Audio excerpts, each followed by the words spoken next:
So before we put the back infill plate onto the frame, we just need to fit this glass bracket. This will hold the two back sheets of glass in place. So to fit that, we need two 10mm nuts, two 10mm bolts, and two of the little white spacers just to provide space for the glass. So to fit it, we just slide the bolt in from what is the outside, and then we put one of the little white spacers over the bolt, and then the infill plate. Just tighten that up, just really loosely, just with your fingers. We don't need to tighten it too much because it's got to be loose for when we slide the glass in, so we're just going to loosely put it in place. Now when you receive the infill plate and when you receive the glass bracket, normally they'll be covered in a protective film, so I have just taken that off. So I just forgot to put the spacer in. So there goes spacer on the bolt first, and then the bracket, and then just tighten it up by hand. So I say don't bother with a screwdriver on here, just leave it loose, and then we'll tighten it up. We'll nip it up when we've actually got the glass in there. So that's the glass bracket plate on the infill plate. That's all done, ready to be put onto the grow house.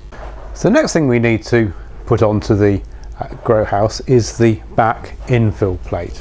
So that just slots onto the back. There's a little upstand on this top rail, so it just slots onto there.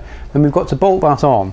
Now we've got a few things that we've got to put on with this bolt. We've got a long bolt that goes through the infill plate and the U-shape of the back leg. Then, because it's a fairly thin piece of plate, we've got a couple of spacers, a 20mm and a 3mm spacer that have got to go on before we go through the aluminium of the leg. Then we have a nut on the inside. So first of all, we put the 30mm bolt on. Then we put the two white spacers on. It doesn't really matter which way around we put the two white spacers on. So we'll just put one on, and then the other one. Just hold those with your finger, because you then just need to just put that in and through the hole that's at the back. And hopefully you're tall enough just to have a look over the top. Otherwise you have to be short and just nip inside. Just put a nut on the inside there, and that's held in place. Again, we don't want to over tighten this because we're going to put some glass in there in a little while. So that's done. That's the back infill plate. We're going to put some glass in there in a little while. So that's done. That's the back infill plate done. I'm going to put the two back rails on. Now again, these use longer bolts. I'm just going to show you how to do that, and then the framework is complete. So this is the back center rail, and we're just going to bolt this on here. Just thing to note before you actually do bolt it on is that you've got your deeper channel at the bottom, otherwise the glass won't fit in properly. So you've got two nuts and two bolts needed for each end, and again these are quite long bolts because we've got to infill the U shape. So put the bolt through there and in to the U shape here. Just slide that down while I just get a nut. Just pop the nut on the inside, and then just put the lower bolt in as well. Feed it through, and then again a nut on the inside, and that's that end done. Then we'll just do the other end as well, and just nip that up a little bit.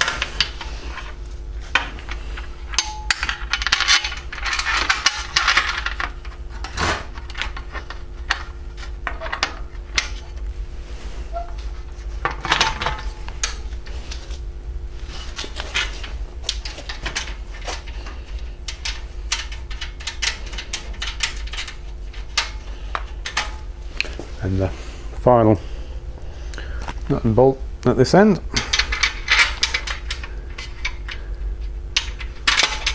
So I'm just going to do that.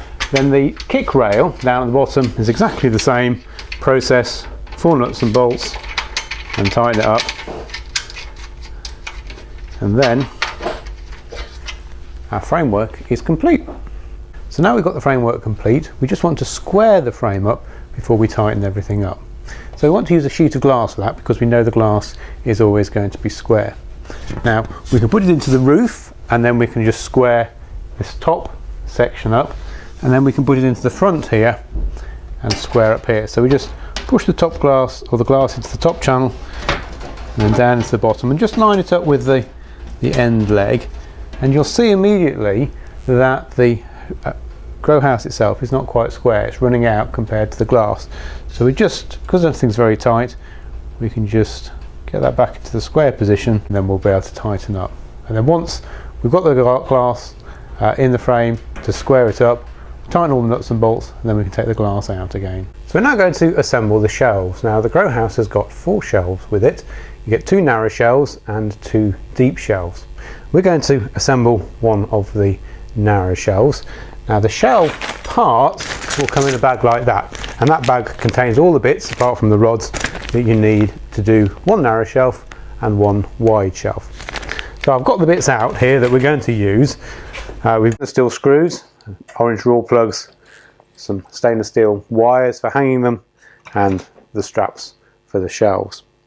Now the first thing we need to do is put the orange raw plugs into the rods, and that allows us then to screw into them. So very simply, just push the orange plug in the end,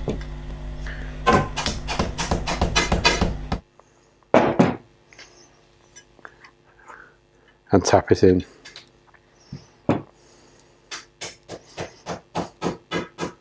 Right, I'll just do the other one and then we'll assemble the shelf. So my 2 shelf rods have now got their plugs in the end. So the first thing we're going to do is put one of the end brackets on. We very simply do that by taking a stainless steel screw. This is a posi lock head or posi drive head, so we need to have a cross screwdriver, and we just pull that in and tighten it up. So we do the front one, just tighten it up. Then when we've done the front one, we can do the back one as well. Now you'll notice that on these support straps there's 3 holes, but you've only actually got 2 rods. If you've got something very heavy like alpines, you can put a 3rd rod on there, but for sea trays you don't need 3 rods, you only need the 2 rods. In actual fact, when we test them, we fill the sea trays up with damp compost and put them on there, and we make sure that they're strong enough to hold the weight. Now before we put the other end on, we just need to put these 2 shelf hanging straps on. They slide all the way down the rods, so we're just going to put them on at that end, and we're just going to make sure that both ends are pointing the same way. And then when we slide them down, these are going to form the hooks that hook the shelf on. So now we've done that, we can get our other strap, and again just make sure it's pointing the same way, and then very simply all we need to do is put the wood screws into here, and then we're done.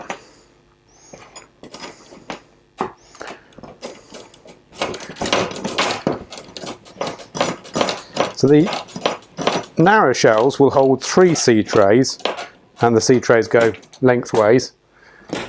The deeper shelves have got 3 rods on them, and they will take the sea trays the other way, so you actually get 5 sea trays on there. And as we'll see when we actually come to put them in the grow house, you can adjust the shelves. So a very, very useful feature of the grow house is the adjustable shelves.